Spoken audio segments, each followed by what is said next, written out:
There's a few pretty beat-looking Forest Service guys and gals in that convenience store right now, Dylan added, sounding sympathetic. The combination gas station and snack vendor was called, really, a less appetizing name could not have been found, Lizzie thought, the Go Mart.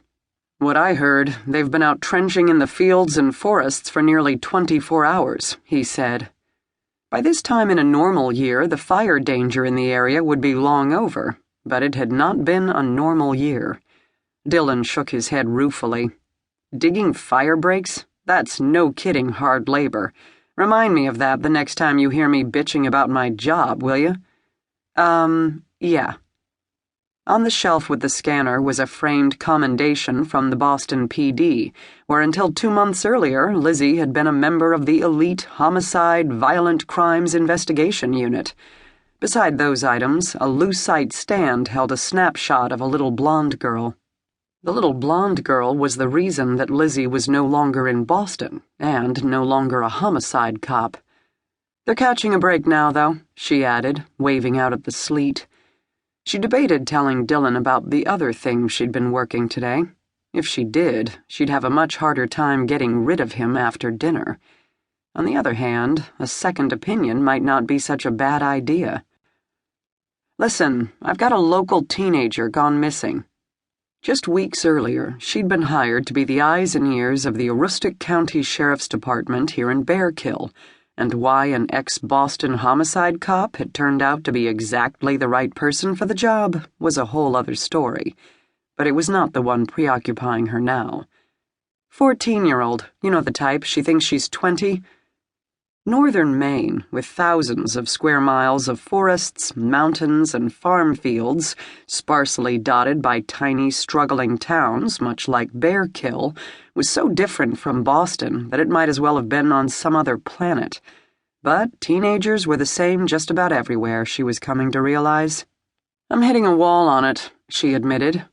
Dylan was a murder cop too, so he knew all about missing girls. The found ones, and the ones who never got found.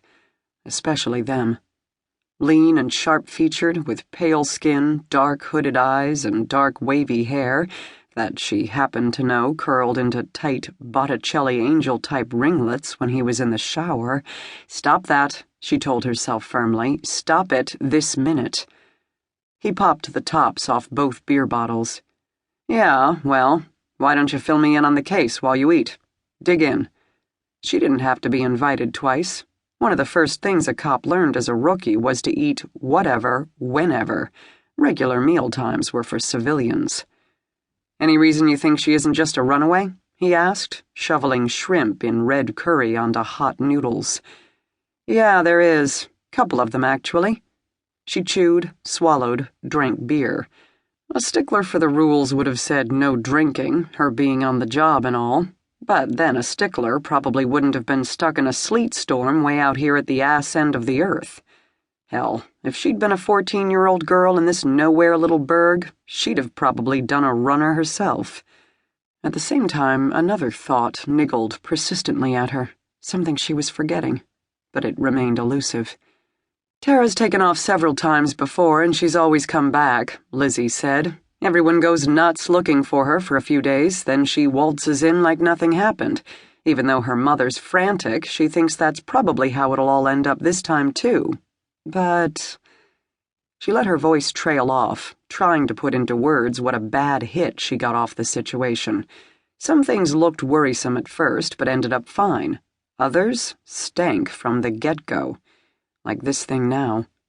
Dylan eyed the dark front window, still hissing with sleet. Yeah, but, he repeated, how long? No one's seen her since yesterday morning. It was a school holiday, Lizzie replied reluctantly. It was now Tuesday night. She's never skipped a whole day of school before, Lizzie added. Dylan's eyebrows went up and down once in reply.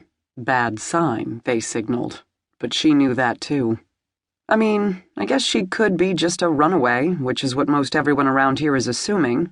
Everyone but me. A shred of broccoli clung distractingly to his lower lip. And like I say, the girl's done it before. Maybe decided to push it a little further this time. But the other difference is that the earlier